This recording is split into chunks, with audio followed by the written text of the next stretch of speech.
नमस्कार दोस्तों। मुंशी प्रेमचंद जी का अमर उपन्यास गबन भाग 24 शुरू होता है। अभी रमा मुंह हाथ जी रहा था कि देवीदीन प्राइमर लेकर जा पहुंचा और बोला, भैया ये तुम्हारी अंग्रेजी बड़ी विकट है। MIR मर होता है तो PI ही पिर क्यों हो जाता है? BUT बर है लेकिन PUT पुट क्यों होता है? तुम्हें भी बड़ी कठिन लगती होगी। रमा ने मुस्कुरा कर कहा, पहले ती कठिन लगती थी पर अब तो बागान मालूम होती है। देवीदीन ने जितने दिन प्राइमर पठम होगी महावीर जी को गया मैर लाऊंगा। पराई मर का मतलब है पराई त्यों मर जाए। मैं कहता हूँ हमारी भर, पराई के मरने से हमें क्या सुख। तुम्हारे बाल बच्चे तो हैं न भैया? रमा ने इस भाव में कहा, माने हैं पर न होने के बराबर हैं। हाँ हैं तो। कोई निद्री चपाटी नाई थी? और न तुमने लिखी बरे, 3 महीने से कोई चिट्ठी ही नहीं भेजी। घबराते न होगे लोग? जब तक यहाँ कोई ठिकाना न लग जाए क्या पत्र लिखें? जरे भले आदमी, इतना तो लिखती कि मैं यहाँ कुजन में हूँ, पर मैं भाग आए थे। उन लोगों को कितनी चिंता हो रही होगी। माँ बाप तो है ना? देवीदीन ने गिड़गिड़ा कर कहा, तो भैया बाम ही चिट्ठी डानवो, मेरी बात मानी। रमा ने अब तक अपना हाथ छिपाया था। उनके मन में कितनी ही बार इच्छा हुई कि देवीदीन से कह दूं, पर बात होंठ तक आकर रुक जाती थी। ये देवीदीन के मुंह से आलोचना सुनना चाहता था। वो जानना चाहता था कि ये क्या सलाह देता है। इस समय देवीदीन के सद्भाव ने उसे पराभूत कर दिया। बोला, मैं घर से भाग जाया आया पाया। देवीदीन ने मूदों में मुस्कुरा कर कहा, ये तो मैं जानता हूँ। क्या बाप से बधाई हो गई? नहीं। बा ने कुछ कहा होगा? ये भी नहीं। तो फिर घर वाली ने रूस गई होगी। वो कहती होगी मैं अलग रहूंगी, तुम कहते होगे मैं अपने माँ बाप से अलग न रहेगा। या गहने के लिए जिद करती होगी, नाक में दम कर दिया होगा। क्यों? रमा ने लज्जित होकर कहा, कुछ ऐसी बात थी दादा। वो तो गहनों की बहुत इच्छुक थी नहीं थी, लेकिन पा जाती थी तो प्रसन्न हो जाती थी। और मैं प्रेम की तरंग में आगा पीछा कुछ न सोचता था। देवीदीन के मुंह से मानो आप निकल आया। सरकारी रकम ती नहीं उड़ा दी? रमा को रोमांच हो आया, छाती धक से हो गई। वो सरकारी रकम की बात उससे छिपाना चाहता था। देवीदीन के इस प्रश्न ने मानो उस पर छापा मार दिया। वो कुशल मैनिक की भांति अपनी सेना की घाटियों से जासूसी की आंख बचाकर निकाल ले जाना चाहता था, पर इस छापे ने उसकी सेना को व्यस्त व्यस्त कर दिया। उसके चेहरे का रंग उड़ गया। वो एकाएक बुध निश्चयन न कर सका कि इसका क्या जवाब है। देवीदीन ने उसके मन का भाव नाप कर कहा, प्रेम बड़ा बेड़व होता है भैया, बड़े बड़े चूक जाते हैं। तुम तो अभी लड़के ही हो। गबन के हजारों मुकदमे हर साल होने हैं। तहकीकात की जाए तो सबका कारण एक ही होगा, गहना। 10-20 वारदात तो मैं आंखों देख चुका हूँ। ये रोग ही ऐसा न है। औरत मुंह से तो वही कहे जाती है कि वो क्यों ना आए, ये क्यों ना आए, रुपये कहाँ से बचे ने, लेकिन उसका मन आनंद में नाचने लगता है।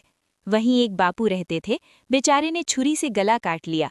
एक दूसरे मियाँ साहब को मैं जानता हूँ जिनकी 5 गान की सजा हो गई, जेल में मर गए। एक नीमरे पंडित जी को जानता हूँ जिन्होंने अफीम खाकर जान दे दी। बुरा रोग है। दूसरी को क्या कहूँ, मैं ही 3 साल की सजा काट चुका हूँ। जवानी की बात है, जब इस बुनिया पर जोबन था, नाचती थी तो मानो कलेजे पर नीर बला देती थी। मैं डाकिया था, मनी ऑर्डर तकसीम किया करता था। ये कानों के झुमकों के लिए जान खा रही थी, बहती थी सोने के ही लूंगी। इसका बाग चौधरी था, मिनाई की दुकान थी, मिजाज बड़ा रूखा था। मुझ पर प्रेम का नशा छाया हुआ था। अपनी आमदनी की डेंगे मारता रहता था। कभी फूल के हार ताता, कभी मिठाई, कभी अनर फुलेनिन। शहर का हनका था। जमाना अच्छा था, दुकानदारों में जी चीज मांग लेता मिल जाती थी। आखिर मैंने एक मनी ऑर्डर पर झूठे दस्तखत बनाकर रुपये उड़ा लिए। कुल 30 रुपये थे, झुमके लाकर इसे दिए। इतनी खुश हुई कि कुछ न पूछी। लेकिन एक ही महीने में चोरी पकड़ी गई। 3 साल की सजा हो गई।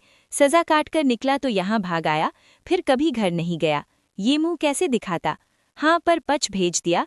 बुढ़िया खबर पाते ही चली आई। ये सब कुछ हुआ, मगर गहने में उसका पेट नहीं भरा। जब देखो कुछ न कुछ बनता ही रहता है। एक चीज बनवाई, कल उसी को तुड़वाकर कोई दूसरी चीज बनवाई, यही तार बना जाता है। एक सुनार मिल गया है, मजदूरी में माफ भाजी लेने जाता है। मेरी तो सलाह है, घर पर एक खत लिखती, लेकिन पुलिस तो तुम्हारी टोह में होगी। कहीं बता मिल गया तो काम बिगड़ जाएगा। मैं किसी से एक खत लिखाकर भेज दूं? भय है।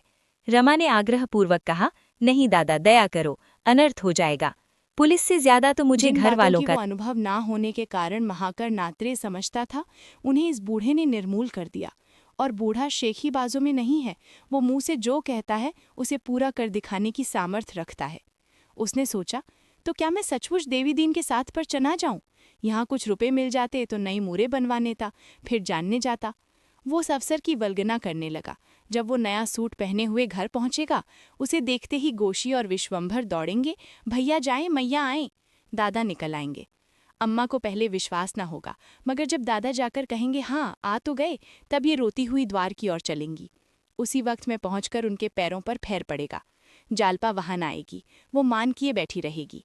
रमा ने मन ही मन वो वाक्य भी सोच लिए जो वो जालपा को मनाने के लिए कहेगा। गांव रुपए की चर्चा ही ना जाए।